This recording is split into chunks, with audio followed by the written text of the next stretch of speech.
Sublime gracia del Señor, que a un infeliz salvó.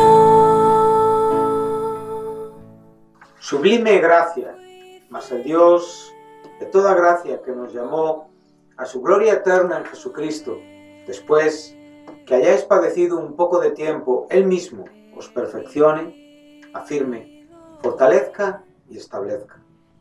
A Él sea la gloria y el imperio por los siglos de los siglos. Amén. Gracia me enseñó a temer. Sublime Gracia es un programa que presenta breves reflexiones fundamentadas en la palabra de Dios. Es un deseo y necesidad de mi propio corazón de conocer más profundamente a este nuestro Dios de toda gracia que nos llamó a su gloria eterna en Jesucristo. Todas las semanas, en Luz a las Naciones, canal cristiano de comunicación, puedes seguir este programa y recorrer juntos el largo pero certero sendero de la palabra de Dios. Dios me salvó y mis cadenas ya Él rompió. Sublime gracia, porque de su plenitud tomamos todos y gracia sobre gracia. Perdón, sublime gracia, inmenso amor.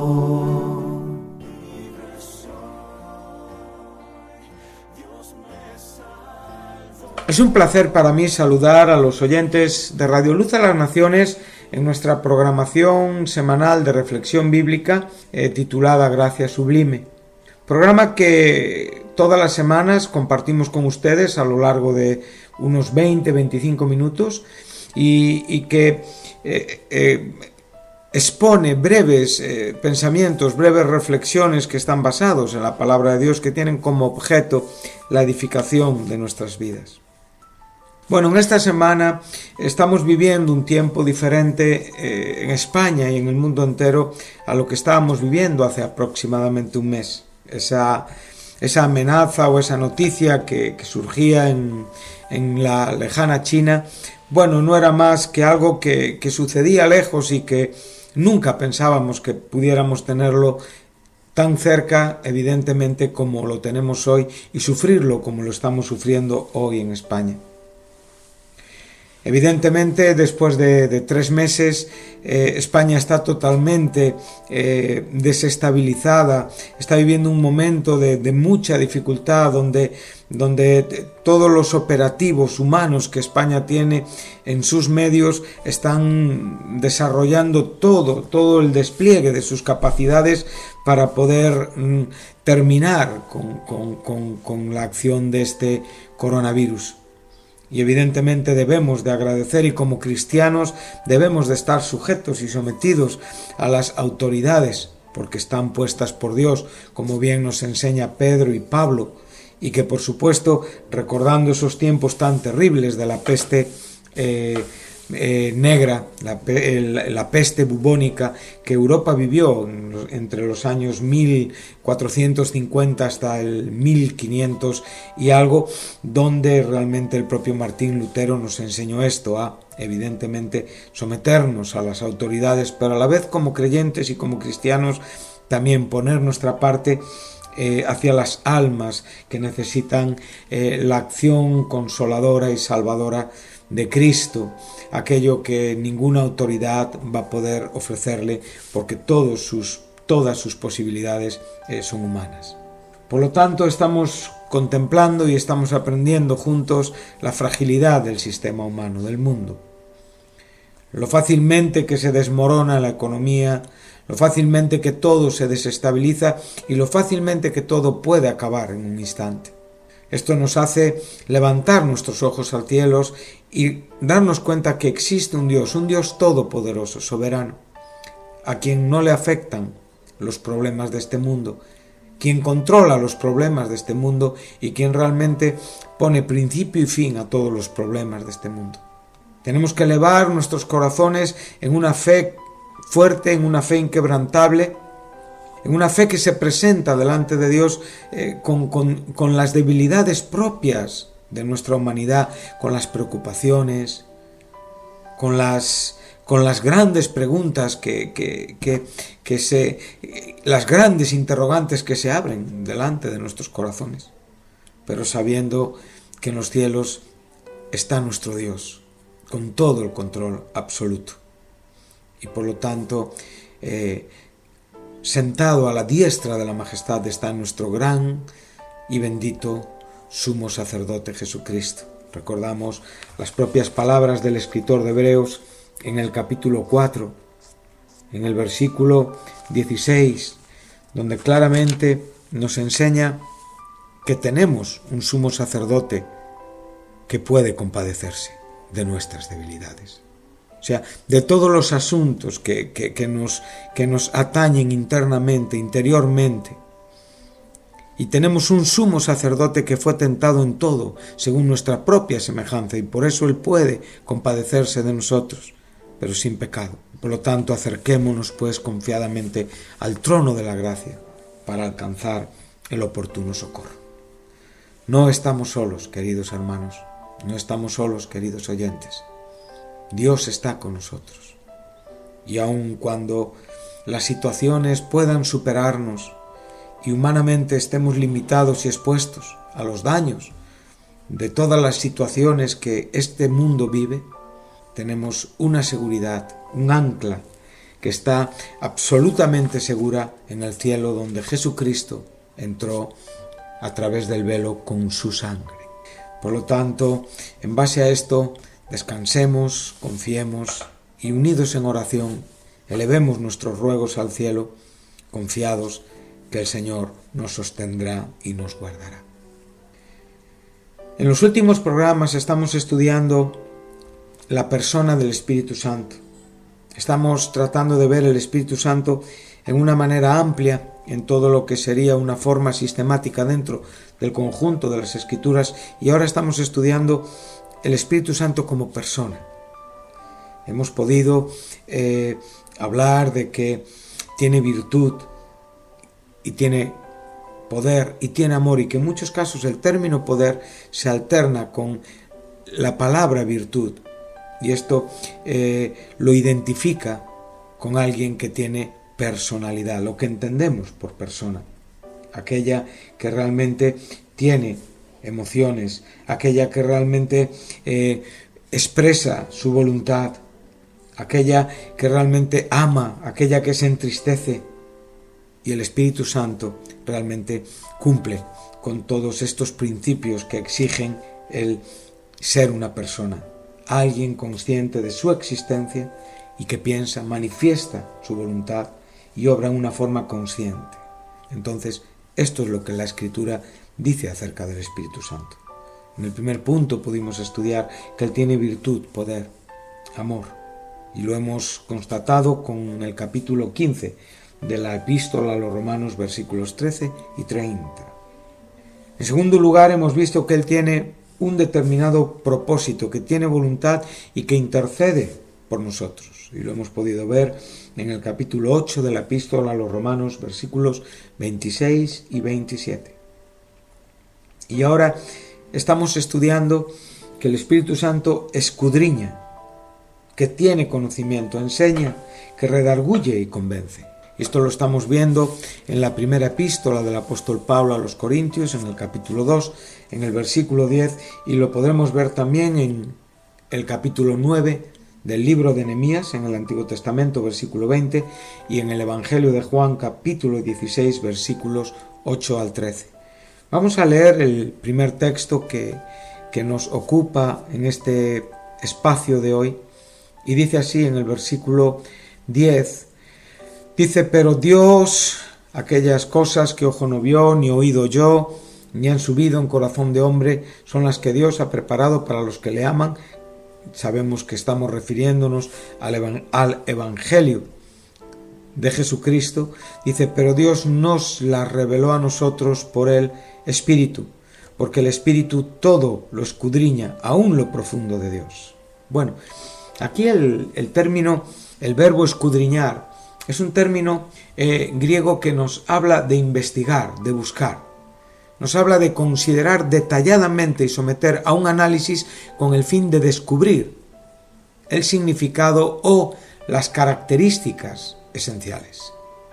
Lo hemos visto en el programa anterior, en Romanos 8:27, donde dice: y aquel que escudriña los corazones sabe cuál es el sentir del Espíritu, porque Él intercede por los santos conforme a la voluntad de Dios. Aquí vemos la figura del Padre y la figura del Espíritu Santo. Apocalipsis 2:23, hablando a una de las iglesias de Asia, dice: y a sus hijos mataré con pestilencia, y todas las iglesias sabrán que yo soy el que escudriña las mentes y los corazones, y os daré a cada uno según vuestras obras. Por lo tanto, podemos ver y podemos comprender juntos el significado fuerte y profundo en cuanto a lo que aquí el apóstol Pablo nos habla acerca de la actividad, del ministerio, de la acción del Espíritu Santo. Lo primero que nos está queriendo enseñar es que el Espíritu Santo es el comunicador de la verdad del Evangelio de Jesucristo, que realmente es el que extrae de lo profundo de Dios. Y Él, como bien dice en el verso 11, donde realmente hay una relación entre aquello que tiene semejanza.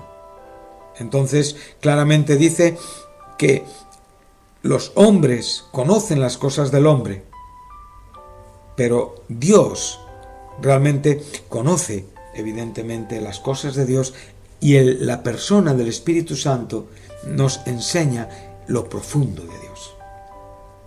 Bueno, aquí este énfasis está puesto en la plena personalidad del Espíritu Santo.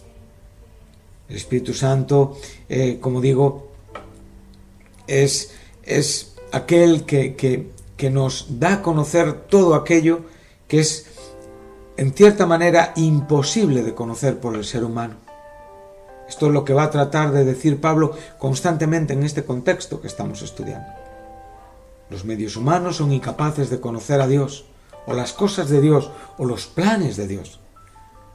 El término profundidad es una metáfora de aquello que es profundo en contraposición a lo superficial, o aquello que está escondido más allá del alcance de la humanidad para descubrirlo. Y esto lo hace el Espíritu Santo como persona. Qué importante es escucharle, qué importante es recibirle, y qué importante es no contristarle. Característica que estudiaremos más adelante. Más adelante podremos ver en Juan 16 que la exposición del Espíritu Santo, la acción del Espíritu Santo posterior a la muerte y a la resurrección y a la glorificación de Cristo tiene mucho que ver en cuanto a la convicción del pecado, la salvación y en el poder vivir como Cristo. Entonces, qué importante es tener la tercera persona de la trina deidad de Dios a nuestro favor.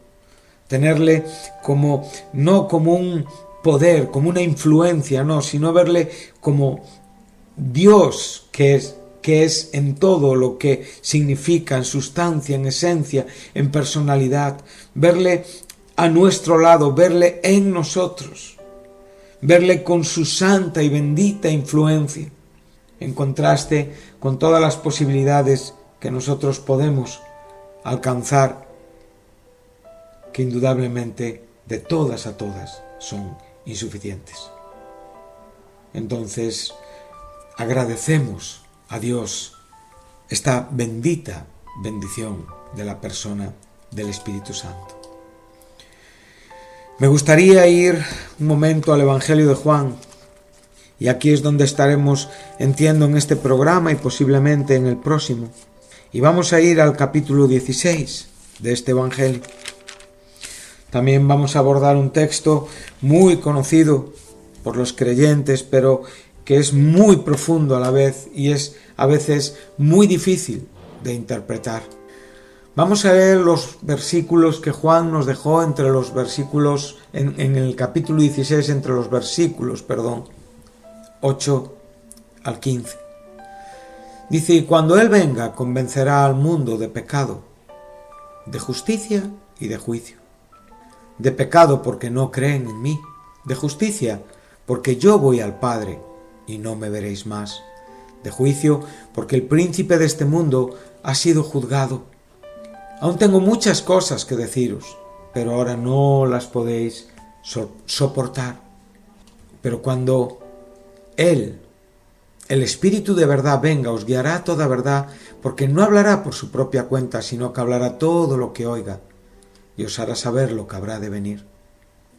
Él me glorificará, porque tomará de lo mío y os lo hará saber. Todo lo que tiene el Padre es mío, por eso dije que Él toma de lo mío y os lo hará saber. Un poco más y ya no me veréis, y de nuevo un poco y me veréis. Bueno, estamos abordando palabras que el Señor Jesucristo compartió con los apóstoles, con sus discípulos en el aposento alto. Juan, curiosamente, no nos dice en una manera como los evangelios sinópticos nos enseñan en cuanto al momento de lo que fue la última cena. Tampoco dice nada en cuanto a la última, por ejemplo, profecía en el monte de los olivos que dio evidentemente a sus discípulos, relativa a Israel. Pero nos habla mucho acerca de muchos detalles importantes. Jesucristo, todavía con una presencia física entre sus discípulos, les habló de la importancia de comprender quién Él era, lo que Él iba a hacer. Él pasaba del mundo al Padre, el amor que realmente iba a evidenciar, que ya había sido mostrado y desarrollado en la propia vida y experiencia con ellos, pero que iba a ser culminado y perfectamente ejecutado en la cruz. Les amó hasta el fin. Sabemos que en ese aposento alto el siervo se mostró en un ejemplo espiritual relativo a la propia necesidad de limpieza, no solamente en cuanto a la propia salvación, sino a la propia comunión diaria con Dios, en virtud de nuestras propias debilidades. Esos pies que tienen que ser lavados para tener parte también en el reino.